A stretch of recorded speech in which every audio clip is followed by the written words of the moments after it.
অতীতে যারা বিএনপির বিরুদ্ধে ষড়যন্ত্র করেছিল তারা এখনো সক্রিয়। বিভ্রান্তি ছড়াচ্ছে কৃষক কার্ডের অর্থের জোগান নিয়ে, মৌলভীবাজারে বলেছেন প্রধানমন্ত্রী। চট্টগ্রাম বন্দর ও মাতারবাড়ি এলাকায় দুটি মুক্ত বাণিজ্য অঞ্চল প্রতিষ্ঠা করতে যাচ্ছে সরকার, অর্থনৈতিক সংক্রান্ত মন্ত্রিসভার বৈঠকে সিদ্ধান্ত। সীমান্তে বিএসএফ এর হাতে নিরীহ বাংলাদেশি হত্যার ঘটনাকে দুঃখজনক বললেন স্বরাষ্ট্রমন্ত্রী। ভারত থেকে বাংলাদেশে পুশিনের অপচেষ্টায় হিউম্যান রাইটস ওয়াচের উদ্বেগ। এবং কঙ্গোয় হোঁচট খেল পর্তুগাল, ড্র ম্যাচে নিষ্প্রভ রোনালদো, ক্রোয়েশিয়াকে হারিয়ে ইংল্যান্ডের প্রতিশোধ।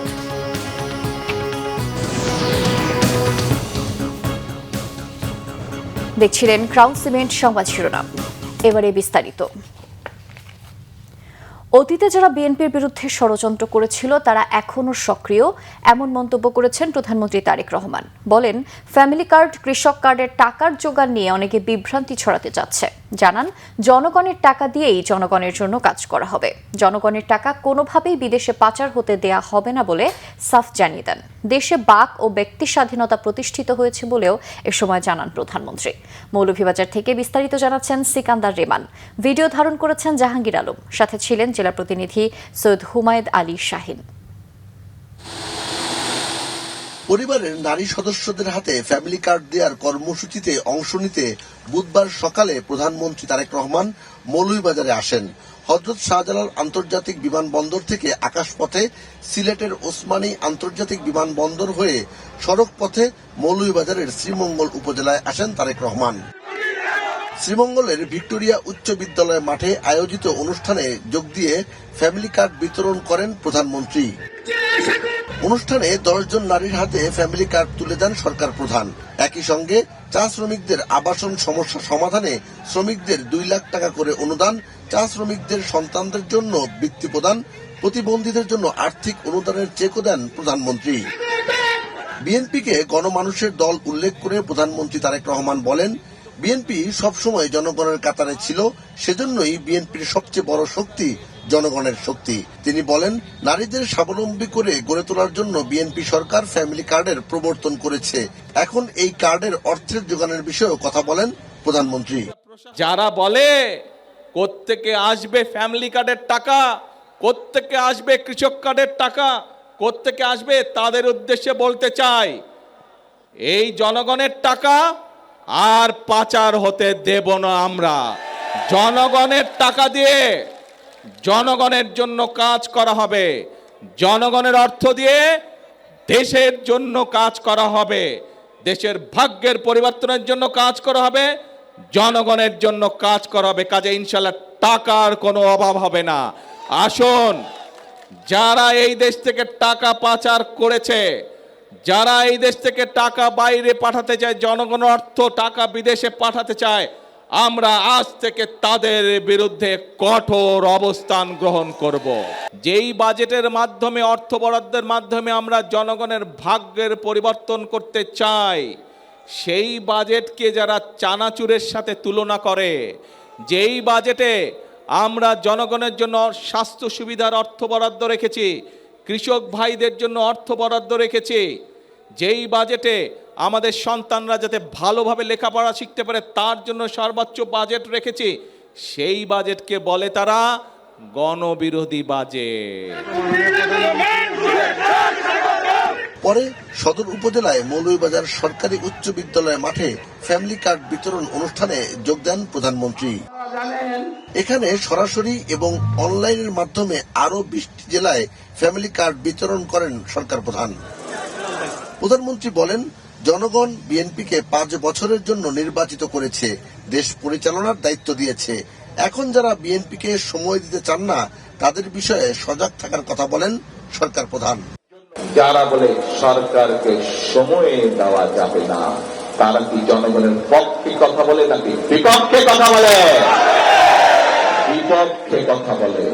এই যে কাজগুলোর কথা বললাম, যারা বলে যে সরকারকে সময় দেওয়া যাবে না, তারা কি জনগণের স্বার্থে কথা বলছে না নিজেদের স্বার্থে কথা বলছে? নিজেদের স্বার্থে কথা বলছে। দেশের সামগ্রিক কল্যাণে এবং ষড়যন্ত্রের বিরুদ্ধে সবাইকে ঐক্যবদ্ধ থাকার আহ্বান জানান প্রধানমন্ত্রী। চায়ের রাজধানী হিসেবে খ্যাত মৌলভীবাজার জেলায় এসে প্রধানমন্ত্রী বললেন, দেশের সব অঞ্চলের উন্নয়ন সমানভাবে করতে চায় বর্তমান সরকার। বিশেষ করে নারীদের ক্ষমতায়নে কাজ করছে বর্তমান সরকার। আর এই যে ফ্যামিলি কার্ড দেয়া হচ্ছে সেটি সেই ক্ষমতায়নেরই একটি অংশ। সব ষড়যন্ত্র মোকাবেলায় সাধারণ মানুষকে ঐক্যবদ্ধ থাকার আহ্বান জানান প্রধানমন্ত্রী। সিকান্দার রেমান, বাংলাভিশন, মৌলভীবাজার। দেশের ইতিহাসে প্রথমবারের মতো দুটি ফ্রি ট্রেড জোন বা মুক্ত বাণিজ্য অঞ্চল প্রতিষ্ঠায় সরকার নীতিগত অনুমোদন দিয়েছে। কক্সবাজারের মাতারবাড়িতে একটি, অপরটি হবে চট্টগ্রাম বন্দর এলাকায়। বিদেশিদের জন্য ট্যাক্স ছাড়া ব্যবসার সুযোগ থাকবে, পাশাপাশি বাংলাদেশের ব্যবসায়ীরাও এই সুবিধা পাবেন। এতে দেশের অর্থনীতি গতিশীল হবার পাশাপাশি বৈদেশিক বিনিয়োগ, আন্তর্জাতিক বাণিজ্য ও কর্মসংস্থানের নতুন দুয়ার খোলার প্রত্যাশা সরকারের। রিপোর্ট সৈয়দ আব্দুল মুহিতের। দেশের অর্থনীতিকে নতুন উচ্চতায় নিতে কক্সবাজারের মাতারবাড়ি সমুদ্র বন্দরের কাছে একটি ও চট্টগ্রাম বন্দরের নিকটবর্তী এলাকায় আরেকটি মুক্ত বাণিজ্য অঞ্চল প্রতিষ্ঠার উদ্যোগ নিয়েছে সরকার। প্রায় ৬০০ একর জমিতে গড়ে উঠবে এই দুটি ফ্রি ট্রেড জোন। এর ফলে বন্দরের ব্যবহার বাড়বে, জাহাজ চলাচলের পাশাপাশি নতুন করে বিনিয়োগের প্রত্যাশা করছে সরকার। সচিবালয়ে অর্থনৈতিক বিষয় সংক্রান্ত মন্ত্রিসভা কমিটির বৈঠকের পর ব্রিফিংয়ে মন্ত্রিপরিষদ সচিব নাসিমুল গনি জানান, মুক্ত বাণিজ্য অঞ্চলে কাস্টমসের বিধিনিষেধ থাকছে না। মাতাবাড়ি বন্দরের কাছে আর একটা হচ্ছে যে চিটাগংয়ের পোর্টের কাছে একটু দূরে, সামান্য একটু দূরে, বাট কাছাকাছি হতে যাচ্ছে মুক্ত বাণিজ্য অঞ্চল। এখানে যেখানে যে সমস্ত any trade can come here, বিদেশ থেকে জাহাজ আসে এইখানে বিক্রি করতে পারে, ট্যাক্স পড়বে না তাদের কাছে। তো সেটা বিদেশিরা এটা উৎসাহিত হবে এবং আমরাও এখানে যদি জিনিস বিক্রি করি ট্যাক্স লাগবে না। মন্ত্রিপরিষদ সচিব জানান, মুক্ত বাণিজ্য অঞ্চল কেন্দ্র করে বিশ্ব বাণিজ্যের অন্যতম কেন্দ্র দুবাইয়ের শহরের পথেই এগোতে চায় বাংলাদেশ। দুবাইয়ের কথা চিন্তা করেন, দুবাইয়ের সম্পদ কি আছে? তেল নাই, খেজুর ছাড়া আর কি বলে উট ছাড়া তো কিছু ছিল না। তো তারা করলো যেটাকে মুক্ত অঞ্চল করলো। মুক্ত অঞ্চল করার ফলে কি হইলো? বিপুল পরিমাণ ইনভেস্টমেন্ট আসছে। ইট হ্যাজ চেঞ্জ এই যে যুদ্ধের কারণে না এখন একটু মানে জৌলুসটা কমে গেছে। But think about Dubai, what is happening there, কী আছে ওখানটায়? এত বড় কেন? আপনার লোকজন সব ওখানে দৌড়াইতে যায় কেন? ওই সেই জিনিস একটা ক্রিয়েট করার চেষ্টা করছি আমরা। হরমুজ প্রণালী বন্ধ থাকায় স্পট মার্কেট থেকে জ্বালানি কিনতে হচ্ছে বলেও জানানো হয় ব্রিফিংয়ে। সৈয়দ আব্দুল মুহিত, বাংলাভিশন, ঢাকা। সীমান্তে ভারতীয় সীমান্তরক্ষী বাহিনী বিএসএফ এর হাতে নিরীহ বাংলাদেশি নাগরিক হত্যার ঘটনা মানবাধিকারের সুস্পষ্ট লঙ্ঘন বলে মন্তব্য করেছেন স্বরাষ্ট্রমন্ত্রী সালাউদ্দিন আহমদ। বুধবার জাতীয় সংসদের প্রশ্নোত্তর পর্বে সংরক্ষিত আসনের সংসদ সদস্য নীলোফার চৌধুরী মনের এক প্রশ্নের জবাবে লিখিতভাবে এই কথা বলেন স্বরাষ্ট্রমন্ত্রী। স্পিকার হাফিজ উদ্দিন আহমেদের সভাপতিত্বে সংসদের বৈঠকে প্রশ্নোত্তর টেবিলে উপস্থাপিত হয়। স্বরাষ্ট্রমন্ত্রী জানান, ভারতের পশ্চিমবঙ্গের বিধানসভা নির্বাচনের পর সীমান্ত দিয়ে বিএসএফ এর ৩৬টি পুশিন করার চেষ্টাকে বর্ডার গার্ড বাংলাদেশ বিজিবি সফলভাবে প্রতিরোধ করেছে। বাংলাদেশ ও ভারতের মধ্যে অনুষ্ঠিত বিজিবি বিএসএফ মহাপরিচালক পর্যায়ের সীমান্ত সম্মেলনগুলোতে বিষয়টি অত্যন্ত গুরুত্বের সঙ্গে এবং জোরালোভাবে উত্থাপন করা হয়েছে। আরেক প্রশ্নের জবাবে পররাষ্ট্রমন্ত্রী ডক্টর খলিলুর রহমান জানান, যুক্তরাষ্ট্রের সঙ্গে স্বাক্ষরিত এগ্রিমেন্ট অন রেসিপ্রোকাল ট্রেড চুক্তির ফলে মার্কিন তুলা ব্যবহার করে তৈরি পোশাকের ক্ষেত্রে শূন্য শুল্ক সুবিধা নিশ্চিত হয়েছে। তিনি বলেন, এই চুক্তি বৈশ্বিক সরবরাহ ব্যবস্থায় বাংলাদেশের অবস্থান শক্তিশালী করার পাশাপাশি জ্বালানি নিরাপত্তা ও বিনিয়োগ আকর্ষণে ইতিবাচক ভূমিকা রাখবে। পরে সংসদে বাজেট আলোচনায় অংশ নেন সরকার ও বিরোধী দলের সংসদ সদস্যরা। সীমান্তে ভারতের অমানবিক আচরণ আন্তর্জাতিক অঙ্গনে তুলে ধরতে সরকারের প্রতি আহ্বান জানিয়েছেন আমার বাংলাদেশ এবি পার্টির চেয়ারম্যান মুজিবুর রহমান ভূঁইয়া মঞ্জু। বুধবার রাজধানীতে এবি পার্টির কেন্দ্রীয় কার্যালয়ে এক সংবাদ সম্মেলনে এই আহ্বান জানান তিনি বলেন, বন্দি প্রত্যাবর্তন চুক্তির আওতায় পলাতক আসামিদের ফেরত না পাঠিয়ে বরং নিরীহ মানুষদের বাংলাদেশে পুশিনের চেষ্টা করছে ভারত। একই সংবাদ সম্মেলনে দলের সাধারণ সম্পাদক ব্যারিস্টার আসাদুজ্জামান ফুয়াদ বলেন, নির্বাচিত সরকার আসার পরও সীমান্ত নিয়ে ভারতের আচরণে কোনো পরিবর্তন আসেনি।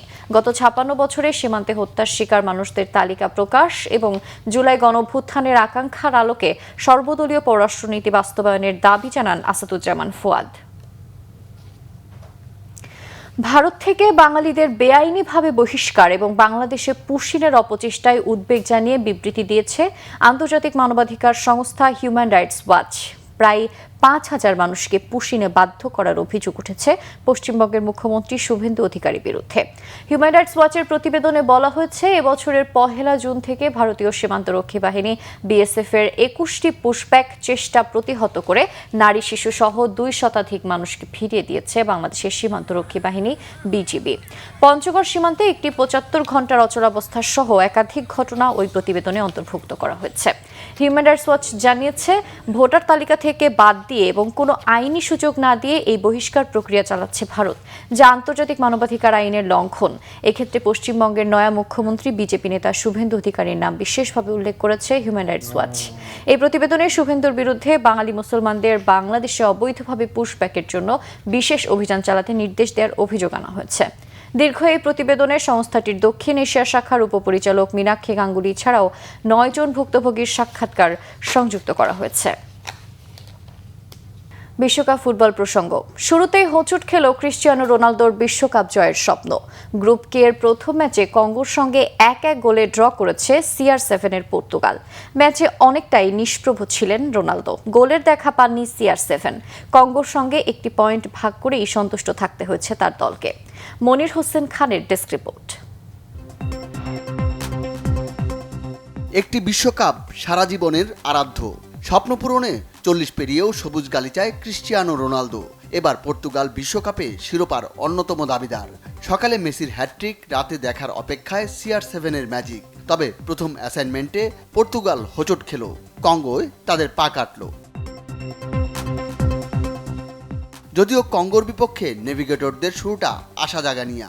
6 মিনিটেই গোল। CR7 নয়, পর্তুগালের প্রথম স্কোরার জোয়াও নাভিজ। পরের 45 মিনিটে তারা ধরে রাখে লিড। তবে যোগ করার সময়ে ম্যাচের মোড় ঘুরিয়ে দেয় কঙ্গো। ইয়োনে উইসার জোরালো হেড খুঁজে পায় পর্তুগালের জাল।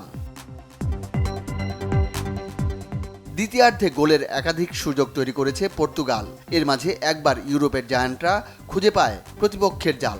তবে কঙ্গো পেতেছিল অফসাইডের ফাঁদ, তাতেই তাদের গোল বাদ।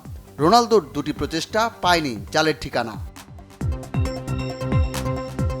কঙ্গো পাল্লা দিয়েছে সমান তালে। পরিসংখ্যান বলছে ম্যাচের 60% সময় বল ছিল পর্তুগিজদের দখলে। সুযোগ তৈরিতে এগিয়ে কঙ্গো। পর্তুগালের আক্রমণ 7টি, কঙ্গোর 8। শেষ পর্যন্ত আর কোনো গোল নয়, 1-1 গোলে ম্যাচটি ড্র হয়।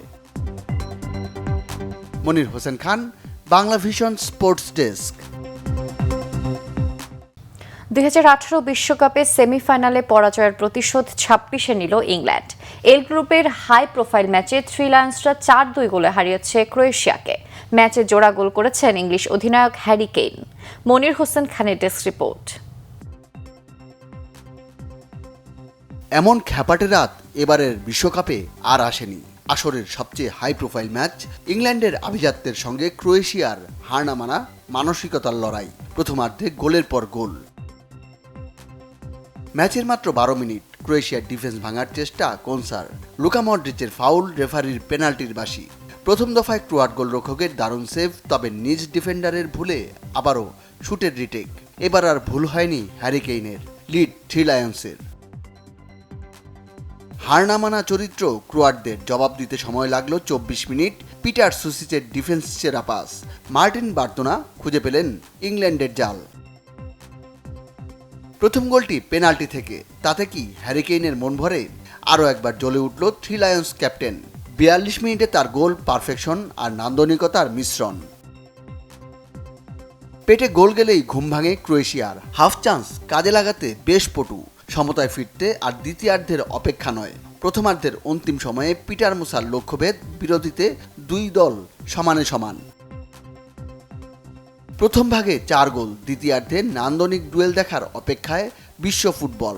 তবে ইংলিশরা মাঠে নামলো নতুন উদ্যমে, নতুন রণপরিকল্পনায়। জুড বেলিংহাম সময়ের সেরা তারকা, ম্যাচে তার অবদান না রাখলে কি চলে? মাত্র 2 মিনিটেই আবারও লিড ইংল্যান্ডের। এবার আর ক্রোয়েশিয়ার ফিরে আসার গল্প লেখা হয়নি, বরং একের পর এক আক্রমণে দিশেহারা ক্রোয়াট গোলরক্ষক কেইনের হ্যাট্রিক হতে হতেও হয়নি। 85 মিনিটে ম্যাচের সব অনিশ্চয়তার ইতি। স্কোরশিটে নাম তুললেন মার্কাস রাশফোর্ড। বাকিটা সময় শেষ বাঁশির অপেক্ষা। 4-2-এর জয়ে আসর শুরু three লায়ন্সদের। Monir Hossain Khan, Bangla vision sports desk. জনগণকে ভুল তথ্য ও অপতথ্য থেকে সুরক্ষায় একটি স্বাধীন গণমাধ্যম কমিশন গঠনে কাজ করছে সরকার, জানিয়েছেন তথ্য ও সম্প্রচার মন্ত্রী জহিরুদ্দিন স্বপন। তিনি জানান, এ খাতের অংশীজনদের নিয়ে একটি খসড়া প্রণয়ন কমিটি গঠন করা হবে। তাদের তৈরি অ্যাকশন প্ল্যানের ওপর ভিত্তি করে গণমাধ্যম কমিশন গঠন হবে। গতকাল সচিবালয়ে তথ্য ও সম্প্রচার মন্ত্রীর সাথে ইউরোপীয় ইউনিয়নের রাষ্ট্রদূত মাইকেল মিলারের সৌজন্য সাক্ষাৎ শেষে তিনি একথা বলেন। মন্ত্রী জানান, সরকার গণমাধ্যমের স্বাধীনতা রক্ষায় বদ্ধপরিকর। সৌজন্য সাক্ষাতে মাইকেল মিলার জানান, গণমাধ্যমের স্বাধীনতা নিশ্চিতে ইউরোপীয় ইউনিয়নের অভিজ্ঞতা কাজে লাগাতে পারে বাংলাদেশ। স্বাধীন গণমাধ্যম কমিশন গঠনের উদ্যোগের প্রশংসাও করেন তিনি। আন্তর্জাতিক প্রসঙ্গ। মার্কিন প্রেসিডেন্ট ডোনাল্ড ট্রাম্পের পর এবার সমঝোতা স্মারকে ডিজিটালি সই করেছেন ইরানের প্রেসিডেন্ট মাসুদ পেজেশকিয়ান। ট্রাম্প পেজেশকিয়ানের পর সমঝোতা স্মারকে সই করেন মার্কিন ভাইস প্রেসিডেন্ট জেডি ভ্যান্স ও ইরানের পার্লামেন্টের স্পিকার বাগের গালিবাফ। বেশ কয়েকজন মার্কিন কর্মকর্তা জানিয়েছেন, সমঝোতা স্মারকের শর্তগুলোর মধ্যে রয়েছে ইরানের পারমাণবিক অস্ত্র তৈরি না করা, লেবানন সহ সব ফ্রন্টে যুদ্ধ বন্ধ ও হরমুজ প্রণালী আবারও খুলে দেওয়ার বিষয়। যদিও আসছে শুক্রবার চুক্তি চূড়ান্ত হওয়ার পর হরমুজ প্রণালী পুরোপুরি খুলে দেওয়া হলেও তা যুদ্ধের আগের অবস্থায় ফিরবে না বলে স্পষ্ট করেছেন ইরানের পার্লামেন্টের স্পিকার বাঘের গালিবাফ। জানিয়েছেন, আন্তর্জাতিক আইন মেনে নতুন নিয়মে হরমুজ প্রণালী নিয়ন্ত্রণ করবে তেহরান।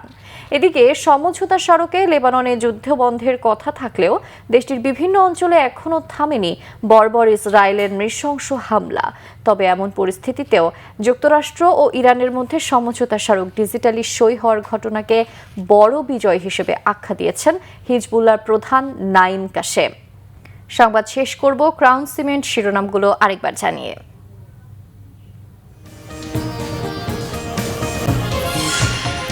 অতীতে যারা বিএনপির বিরুদ্ধে ষড়যন্ত্র করেছিল তারা এখনো সক্রিয়। বিভ্রান্তি ছড়াচ্ছে কৃষক কার্ডের অর্থের জোগান নিয়ে, মৌলভীবাজারে বলেছেন প্রধানমন্ত্রী। চট্টগ্রাম বন্দর ও মাতারবাড়ি এলাকায় দুটি মুক্ত বাণিজ্য অঞ্চল প্রতিষ্ঠা করতে যাচ্ছে সরকার। অর্থনৈতিক সংক্রান্ত মন্ত্রিসভার বৈঠকে সিদ্ধান্ত। সীমান্তে বিএসএফ এর হাতে নিরীহ বাংলাদেশি হত্যার ঘটনাকে দুঃখজনক বললেন স্বরাষ্ট্রমন্ত্রী। ভারত থেকে বাংলাদেশে পুশিনের অপচেষ্টায় হিউম্যান রাইটস ওয়াচের উদ্বেগ। এবং কঙ্গোয় হোঁচট খেল পর্তুগাল, ড্র ম্যাচে নিষ্প্রভ রোনালদো। ক্রোয়েশিয়াকে হারিয়ে ইংল্যান্ডের প্রতিশোধ।